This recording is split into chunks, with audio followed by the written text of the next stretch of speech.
Malakim Alef, Chapter 8.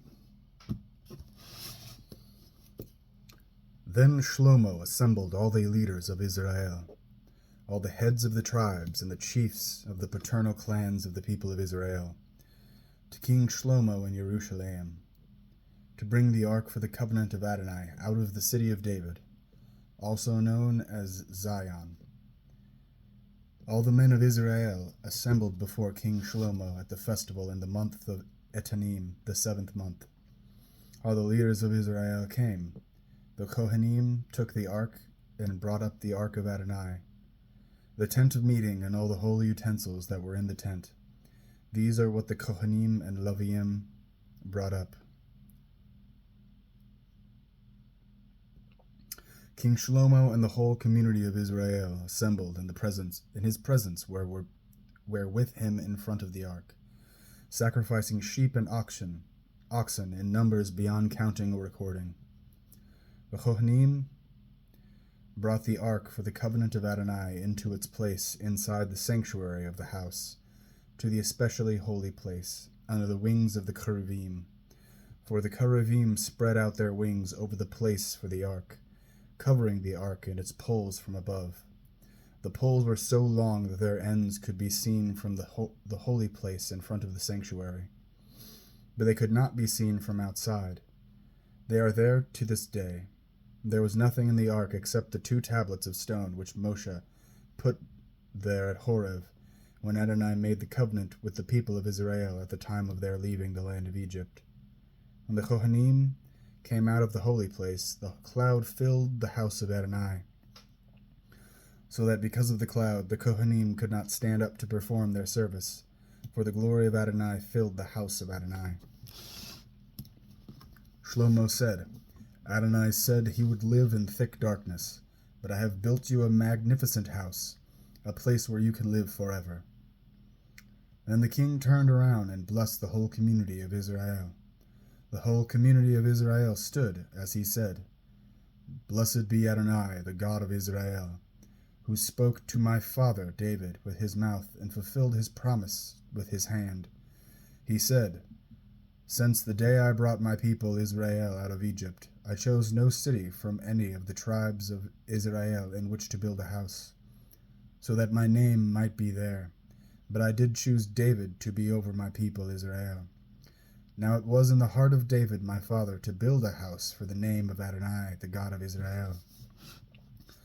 But Adonai said to David my father, Although it was in your heart to build a house for my name, and you did well that it was in your heart, nevertheless you will not build the house.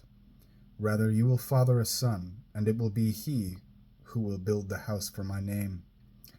Now Adonai has fulfilled this spoken word of his, for I have succeeded my father, and sit on the throne of Israel, as Adonai promised, and I have built the house for the name of Adonai, the God of Israel. And there I have made a place for the ark containing the covenant of Adonai, which he made with our ancestors when he brought them out of the land of Egypt. Then Shlomo stood before the altar of Adonai in the presence of the whole community of Israel, spread out his hands toward heaven, and said, Adonai, God of Israel, there is no God like you in heaven above or on earth below.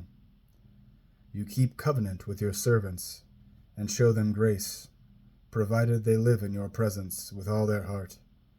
You have kept your promise to your servant David, my father. You spoke with your mouth, and fulfilled it with your hand.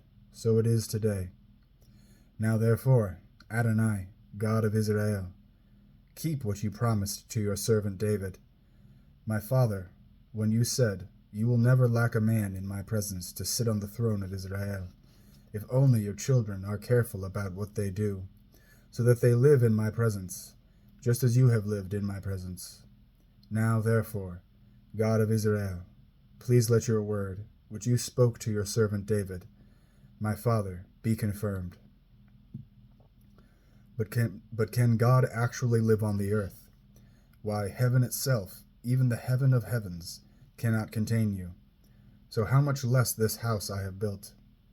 Even so, Adonai my God, pay attention to your servant's prayer and plea, Listen to the cry and prayer that your servant is praying before you today, that your eyes will be open toward this house night and day, toward the place concerning which you said, My name will be there, to listen to the prayer your servant will pray toward this place. Yes, listen to the plea of your servant, and also that of your people Israel. When they pray toward this place, hear in heaven where you live, and when you hear, forgive. If a person sins against a fellow member of the community, and he is made to swear under oath, and he comes and swears before your altar in this house, then hear in heaven, act and judge your servants, condemning the wicked, so that his way of life devolves on his own head, and vindicating the one who is right, giving him what his righteousness deserves. When your people, Israel, sin against you, and in consequence are defeated by an enemy, then if they turn back to you, acknowledge your name, and pray, and make their plea to you in this house. Hear in heaven, forgive the sins of your people Israel, and bring them back to the land you gave to their ancestors. When they sin against you, and in consequence the sky is shut, so that there is no rain, then if they pray toward this place, acknowledge your name, and turn from their sin when you have brought them low. Hear in heaven, forgive the sin of your servants and of your people Israel, since you keep teaching them the good way by which they should live, and send down rain on your land, which you have given your people as their inheritance. If there is a famine in the land, or blight, windstorm, mildew, locusts, or shearer worms, or if their enemy comes to the land and besieges them in any of their cities, no matter what kind of plague or sickness it is, then, regardless of what prayer or plea anyone among all your people Israel makes, for each individual will know what is plaguing his own conscience, and the person spreads out his hands toward this house, hear in heaven where you live, and forgive and act. And since you know what is in each one's heart, give each person what his conduct deserves, because you, and only you, know all human hearts, so that they will fear you throughout the time they live in the land you gave our ancestors. Also the foreigner who does not belong to your people Israel, when he comes from a distant country because of your reputation, for they will hear of your great reputation, your mighty hand and your outstretched arm.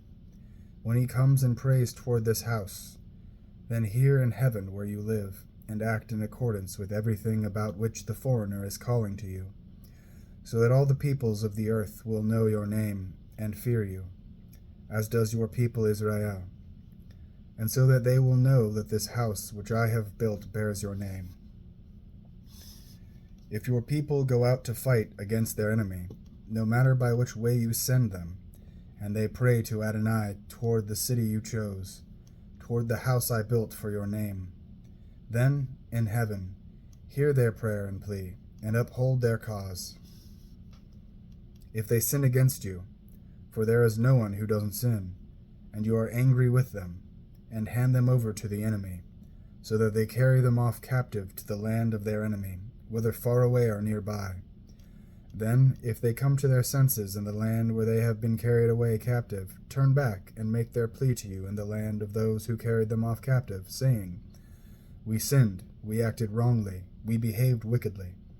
If, in the land of their enemies who carried them off captive, they return to you with all their heart, and being and pray to you toward their own land, which you gave to their ancestors, toward the city you chose, and toward the house I have built for your name, then in heaven where you live, hear their prayer and plea, uphold their cause, and forgive your people who have sinned against you. Forgive their transgressions, which they have committed against you, and give them compassion in the sight of their captors, so that they will show compassion toward them.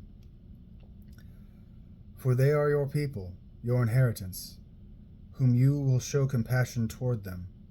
For they are your people, your inheritance, whom you brought out of Egypt, out of the flames of the iron furnace. May your eyes be open to the plea of your servant, and to the plea of your people Israel, so that you will hear them whenever they cry out to you. For you made a distinction between them and all the peoples of the earth by making them your inheritance, as you said, through Moshe, your servant, when you brought our ancestors out of Egypt. Adonai Elohim. When Shlomo had finished praying all this prayer and plea to Adonai, he got up from in front of the altar of Adonai, where he had been kneeling with his hands spread out toward heaven, stood up and raised his voice to bless the whole community of Israel. He said, Blessed be Adonai, who has given the rest to his people Israel, in accordance with everything he promised. Not one word has failed of his good promise, which he made through Moshe his servant. May Adonai our God be with us, as he was with our ancestors. May he never leave us or abandon us. In this way he will incline our hearts toward him, so that he will live according to his ways and observe his mitzvot, laws and rulings which he ordered our fathers to obey. May these words of mine, which I have used in my plea before Adonai, be present with Adonai our God day and night, so that he will uphold the cause of his servant and the cause of his people, Israel, day by day. Then all the peoples of the earth will know that Adonai is God, and there is no other. So be wholehearted with Adonai our God, living by his laws and observing his mitzvot, as you are doing today.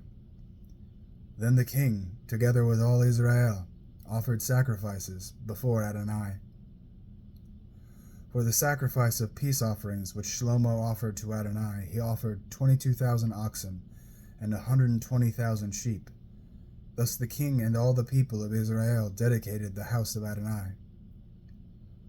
The same day the king consecrated the center of the courtyard in front of the house of Adonai, because he had to offer the burnt offering, the grain offering, and the fat of the peace offering there. For the bronze altar before Adonai was too small to receive the burnt offering, the grain offering, and the fat of the peace offerings. So Shlomo celebrated the festival at that time. All Israel, a huge gathering that had come all the way from the entrance of Hamat to the Vadi of Egypt, celebrated with him before Adonai our God for 7 days, and then for 7 more days, 14 days in all. On the 8th day he sent the people away. They blessed the king and returned to their tents full of joy and glad of heart for all the goodness Adonai had shown to David, his servant, and to Israel, his people.